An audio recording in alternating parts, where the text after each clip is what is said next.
Bonjour à tous. Alors, j'ai deux micros. Si tu as suivi la chaîne, j'ai explosé le mien. Voilà. Donc mon concilière m'a prêté les siens. Du coup, erreur de ma part, je les ai pas contrôlés s'ils étaient chargés. Donc, au cas où s'il y en a un qui tombe en rade, il y a l'autre. Si les deux tombent en rade, alors ça, franchement, c'est pas de bol. Donc on va se faire un tuto changement de phare. Parce que comme tu peux voir, celui-là, il est neuf. L'autre, t'auras beau le lustrer, tout ce que tu veux, c'est mort. T'auras jamais un rendu comme celui-là. Donc j'en ai acheté un neuf. Voilà. Alors, petite précision quand tu les achètes. Alors, faut savoir, sur les 307, t'as pas d'anti-brouillard dans les pare-chocs. Les anti-brouillards sont intégrés dans les phares. Je te montre. Ici, tu vois, t'as un petit machin, là, une espèce de petit chapeau, là, sur l'ampoule.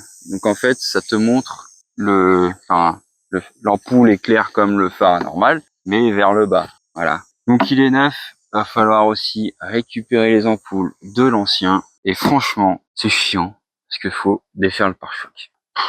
Alors, moi, ce que je vais faire, je vais essayer, on va enlever les vis en haut, là, et on va essayer de les faire pendre pour pas se faire chier à enlever les vis en dessous. C'est franchement flemme, déjà, pour commencer, parce que sinon, faut sortir le cric, machin, nanani, nanana, et t'as vu, je fais le petit tuto dehors, au soleil, tranquillou pépère, à l'ancienne. Donc, on y va? C'est parti. Donc déjà, on commence par ouvrir le capot.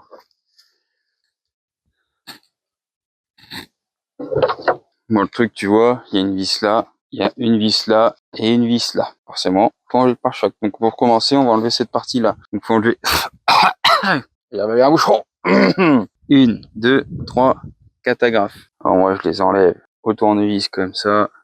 Je passe mon tournevis spécial agrafe. Et normalement, voilà. Du ça là-haut, ça risque rien. Et voilà. Alors l'inconvénient de faire les tutos dehors comme ça, c'est que tu bouffes les boucherons et les tôles d'araignée. C'est génial. Bref. Maintenant, on va enlever le torx de 30 qui est là et l'autre ici.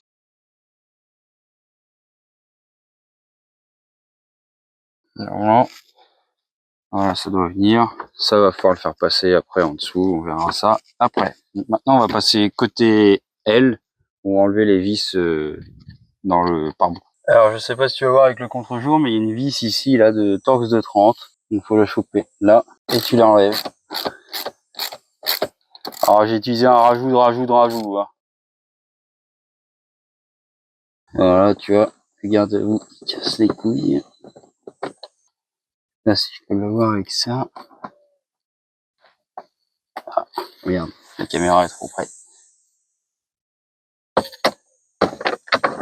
Oh putain. La vis est tombée dans le pare-choc. La vis est tombée dans le pare-choc. C'est génial. Et là, normalement, t'as juste à tirer ici. Voilà. Je te mets de l'autre côté. Donc, tu le tires. Normalement, il doit venir. Voilà. Donc là, je l'ai cassé. C'est génial. Et je vais pouvoir récupérer ma vis. Bon, je te fais ça en caméra, mais je vais récupérer la vis qui est à l'intérieur. Alors, bien sûr, même chose de ce côté.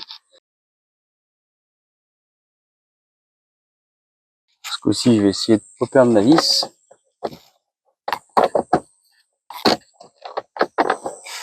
Et je l'ai perdu aussi. On déboîte le pare-choc. Voilà. Donc là, le pare-choc, il est déboîté. Et là, il n'y a plus qu'à le faire descendre. Hop. Et normalement, c'est bon. Voilà, tu as juste à le maintenir comme ça en backup. Hein, et tu accèdes aux vis sous le phare. Concrètement, ça donne ça. Et j'ai récupéré mes deux vis. Voilà. Donc maintenant, on va pouvoir démonter le phare tranquillement. Et je vais te montrer où sont les vis. Donc, tu as la première qui est ici. Tu as la deuxième qui est là. Ou qui est ici, comme j'allais dire. Voilà. Et la troisième qui est là. Alors, bien sûr, de l'autre côté, c'est exactement la même chose. Tu as la première ici. La deuxième là. Alors là, avec ça va être un peu casse-couille. J'ai de la chance, je suis du bon côté. Et la troisième qui est là. Donc c'est parti, on démonte. La douille allongée n'y va pas. Et je vais prendre la petite. Alors, pour le montage, celle-ci va là, celle-ci en haut, et celle-ci cachée. Donc tu peux voir, il y a deux vis avec grosse rondelle et une avec petite. Donc les deux grosses vont là et là. Ensuite, tu tires sur le phare. Voilà. Une prise à débrancher. Donc tu prends un tournevis, tu soulèves Et c'est un truc qui coulisse. Tu vas monter ça et tirer en même temps. Voilà. Et maintenant, on enlève le fer. Et on va récupérer, bien sûr, les ampoules. Donc pour démonter, normalement, là-dessus, ça doit être des quarts de tour. Ah non, quoique. Il y a juste à tirer dessus.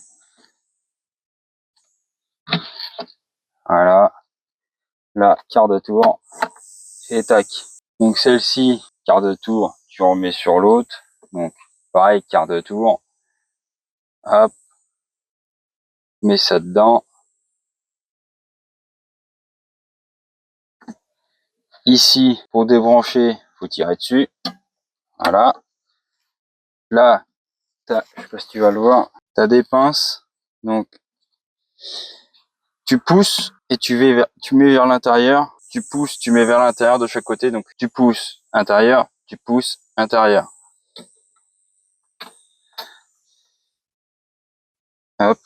À manier avec précaution, bien entendu. Là, pareil. Tu tires. Même punition. Tu pousses, tu mets vers l'intérieur. Tu pousses, tu mets vers l'intérieur.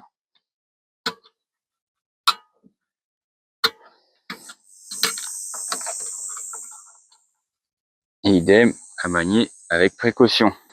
Donc ça c'est bon. La dernière, pareil, tu tires. Et comme sur les deux autres, tu pousses vers l'intérieur, tu pousses vers l'intérieur.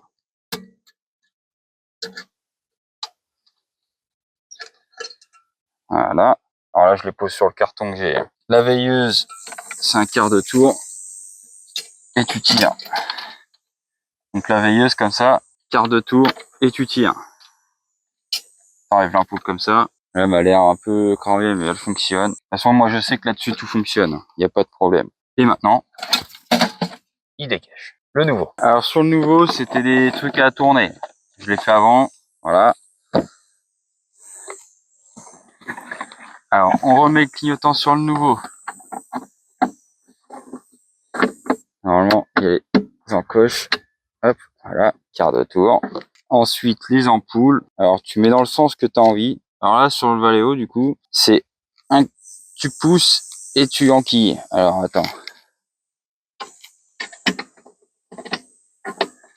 Si je le mets dans le bon sens, c'est mieux. Alors, là, je le pousse et je l'enquille. Ça va tout seul. Après, tu le branches. Alors, dans un sens ou dans l'autre, c'est pas dérangeant, mais c'est plus au niveau des fils que ça va te déranger. On met celle-ci.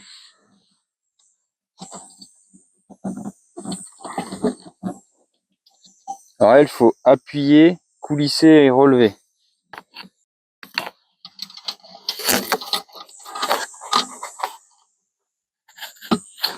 Donc, pour le mettre, t'appuies et tu relèves comme ça. Ça, je sais pas où ça va. Bah, je suis con. Ça va sur celle-ci. Alors, pour faire passer les fils, c'est un peu la merde, je t'avouerai. Pourquoi c'est comme ça? Voilà. Tac. Donc, le capot. Voilà. On le ferme. La dernière ampoule. Ah, l'autre a dû tomber dedans. Ah, le moteur, il est pas à part, il est dedans. D'accord. Donc là, même principe. Ah, bah la veilleuse était déjà intégrée. Regarde, impeccable. Donc bah écoute, hop, on va la laisser dedans.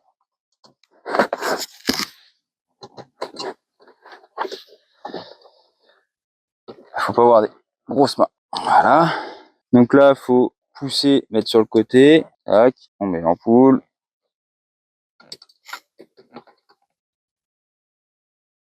Et là, on met sur le côté, on pousse et on relève. On rebranche bien entendu l'ampoule. Et voilà. Ensuite, on remet le cache.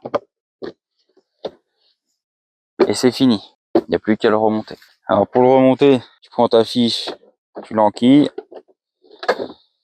Alors bien sûr, ça va manquer de place un peu. Voilà. Le truc, c'est pourquoi j'ai du mou avant et pour là. Hop. Pourquoi j'avais du mou avant et pas maintenant? C'est le même pourtant. Voilà. Hop, on enquille. Et maintenant que la prise est branchée, on va tester si les phares, clignotants, tout ça, ça fonctionne. Donc je vais faire ça de suite. Ok, donc là j'ai mis les veilleuses. Je sais pas si tu vois, et elles marchent.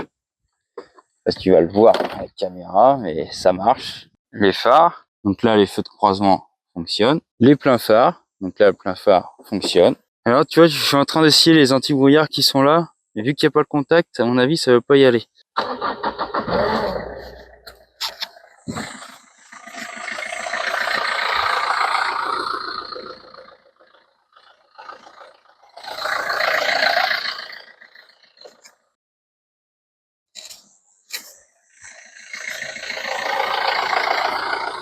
Et là, tu vois, regarde, l'ampoule d'anti-brouillard est là. Donc j'ai dû la démarrer pour vérifier le fonctionnement. Ça marche.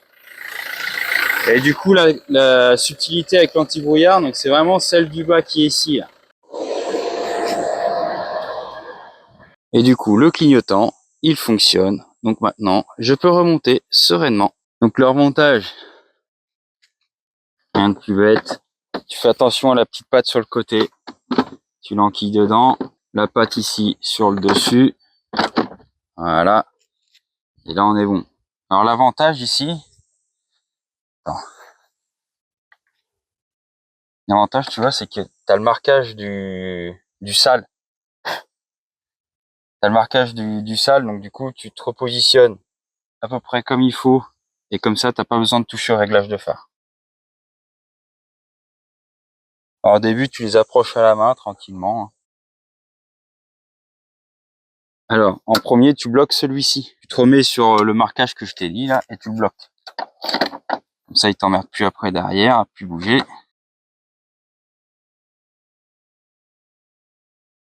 Alors là, vu qu'il est fait différemment, je peux utiliser la longue.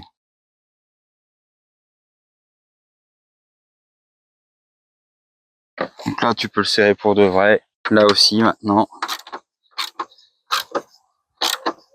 Alors pas trop fort, sinon tu risques de casser la patte en deux, et là, c'est mort dans le film. Enfin, ça va être chiant, quoi. Je rebloque le dernier.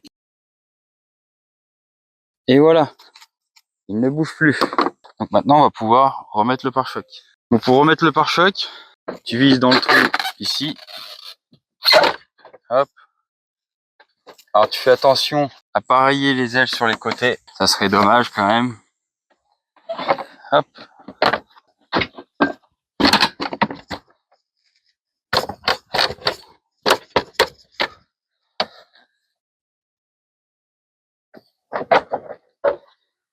Mais faut.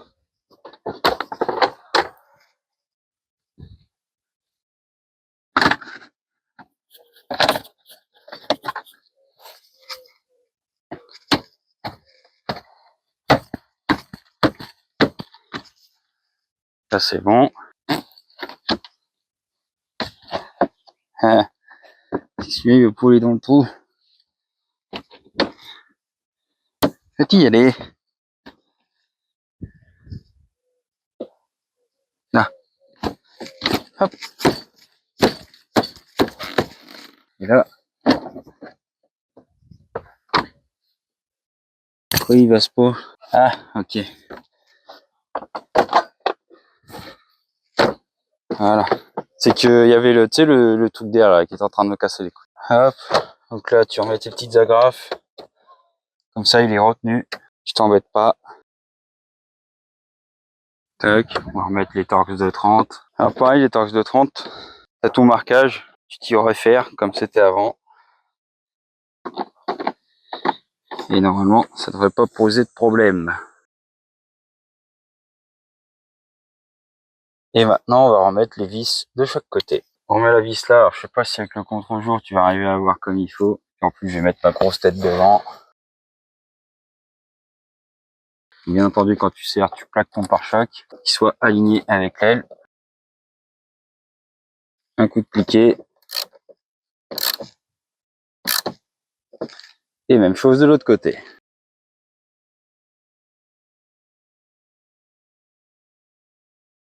Et bien sûr, comme dirait JPG, et on ferme.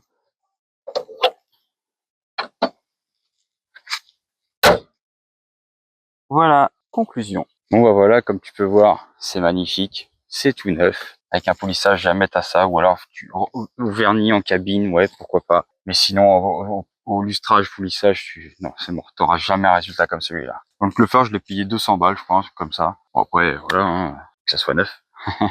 Sur Internet, t'arrives à en trouver à 120 €, mais je suis pas sûr que ça soit de la bonne cam. L'autre, c'était un changé par un Valeo, j'ai mis du Valeo. Voilà, ça concorde, je suis bien. Donc surtout, fais attention au fait que t'es anti-brouillard ou pas anti-brouillard, parce que c'est deux choses complètement différentes. Du coup, au faisceau, ça peut peut-être changer, je sais pas, je pourrais pas te dire. Et fais gaffe à ça. Sinon, tu vois, c'est assez facile. Ça prend un peu de temps parce qu'il faut démonter le pare-choc, mais en soi, si tu le laisses pendouiller, ça passe. Donc si t'as aimé ce tuto, tu mets El Pouceau. Là, je vais le boire un coup parce qu'il fait 30 degrés, si c'est pas plus. D'ailleurs, c'est fait bien 35 là, en plein soleil. Donc El Pouceau, et je te dis à l'année prochaine. Allez, salut!